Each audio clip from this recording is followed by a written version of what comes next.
Hello Pisces, Sun, Moon, Rising, and Venus signs. Kamusta kayo? Sana po'y nasa mabuti kayong kalagayan. Welcome back po sa Star Tarot. At kung bago kayo rito, welcome din po kayo. Please subscribe, like, share my videos, and leave me a comment kung naka-resonate po kayo. Thank you. So, tingnan natin kung ano mga mensahe dito. Pisces, we have the seat energy. So, we have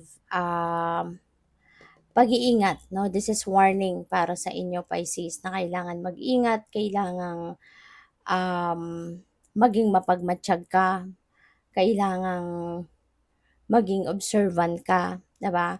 Sa paligid mo, huwag ka masyadong magtitiwala agad 100% sa mga taong nakakasalamuha mo, lalo na yung mga taong bago mong kilala, no? At saka yun, maging mapagmatsyag ka, be observant, no?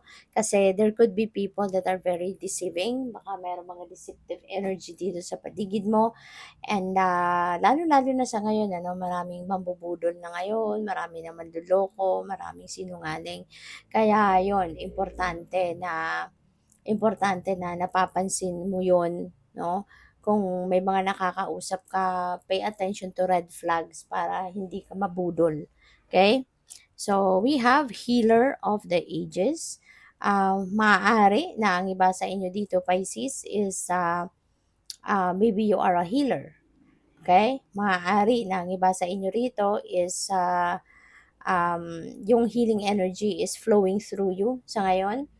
Kaya siguro it's best ngayon ano na pakiramdaman mo talaga yung sarili mo. Kung sa pakiramdam mo, kung pakiramdam mo talagang binigyan ka ng healing powers ng divine universe, then maybe this message will resonate with you na it's about time na, 'di ba? Para i-embrace mo 'to at gamitin mo 'to kasi maaring time na 'to, no, para gamitin mo yung healing energy or healing prowess na binigay sa iyo ng divine para makatulong ka sa iba, maaaring yun din ang mission mo sa buhay, 'di ba? So we have cornucopia, holy moly, Pisces. Bigla akong kinalabutan. Kasi si cornucopia, oh my God, this is swerte.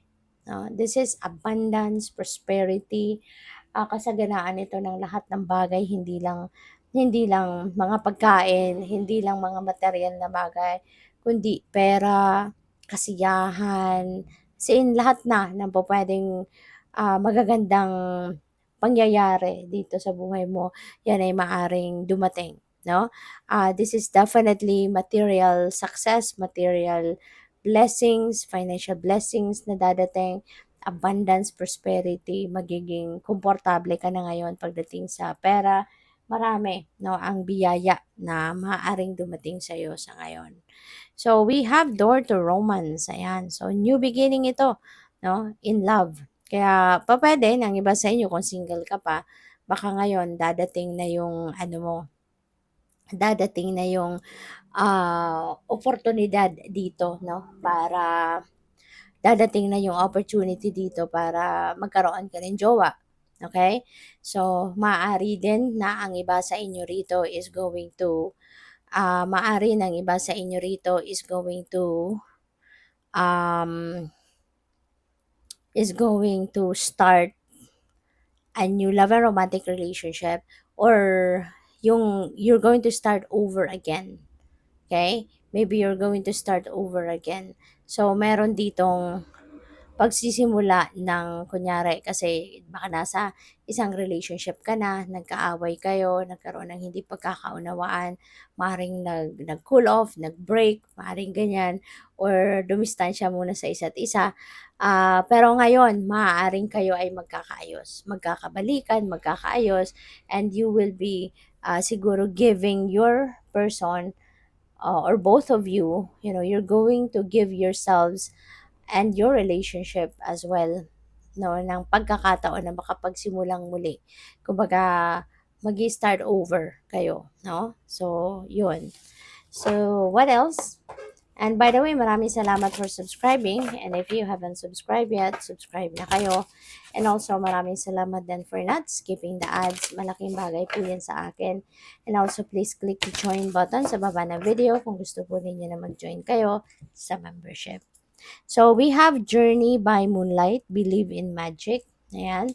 So, magtiwala ka, no, na lahat ng mga nangyayari sa buhay natin, they are happening like in a magical way, 'di ba? Kaya nga minsan, 'di ba, may mga nangyayari sa buhay natin na tinatanong natin ang ating sarili na um, may mga nangyayari sa buhay natin na tinatanong natin ang ating sarili na bakit bakit nangyayari ang ganito? Bakit sa akin? Bakit ngayon? Gano'n, 'di ba?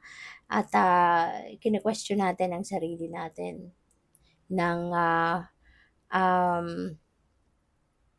ano ang rason, minsan hinahanapan natin ng justification ang mga nangyayari. So, dapat hindi na lang, 'no, hindi na lang natin itanong 'yan kasi, one day, the universe is going to show us why, the universe is going to let us realize kung bakit nangyari ang mga nangyari, 'di ba? Kaya nga lahat talaga, 'di ba, lahat ng mga nangyayari sa buhay natin ay, it's magic, 'di ba? Kasi kadalasan hindi rin natin alam paano nangyari, 'di ba? Bakit nangyari, yung gano'n. So, it's just like miracles, 'di ba? May maraming bagay 'no, ang bigla na lang nangyayari, bigla na lang sumusulpot sa buhay natin, yung mga gano'n. Na minsan or kadalasan hindi rin natin naiintindihan, 'di ba? So, what else? We have Wondrous Universe, Walk in Beauty, kasi maaaring may pagkakataon ka ngayon, na ma-experience mo yung ganda ng buhay, ang sarap ng buhay, 'di ba? So, maaari na sa ngayon, na ano natin ito, sa ngayon, we are, tawag dito, inaano natin, um, mas siguro ngayon ma-a-appreciate natin 'no, yung kagandahan ng buhay. Maaaring may mga wonderful events, wonderful moments, that's going to unfold 'no, sa buhay natin sa ngayon na talagang magiging wonderful talaga 'no, ang ating, pakiramdam. So, we have solitude, ayan sabi dito, "In silence, peace prevails." Okay. So, maaari ito ang kailangan ninyong gawin sa ngayon, okay. You may need to do some kind of solitude, put yourself into stillness and um, anuhin natin muna, ipagpahinga muna natin ang ating sarili, i-detach muna natin pansamantala ang ating sarili sa ating mga kabisihan, sa ating mga kung anong mga ano-anong pinagkakaabalahan natin, yung gano'n, ano? At para na tayo makapagpahinga, para tayo ay um, makapag-reflect, yung gano'n, no? So, we have rainbow blessings. Blessings are showering your life, Pisces. See? Meron kayong cornucopia, which is, very blessed kayo. Tapos, ayan, may rainbow blessing. So, ang daming biyaya na maaaring dumating sa inyo around this time. Kaya, ihanda mo na ang iyong sarili. Be open to receive these blessings. Sabihin mo sa sarili mo na you deserve it, no? You deserve that blessings. Kaya, ipaghandaan mo na, kumbaga ihanda mo na, I mean, yung inyong sarili sa pagtanggap nito. Good luck. Thank you for watching. Love and light. Namaste.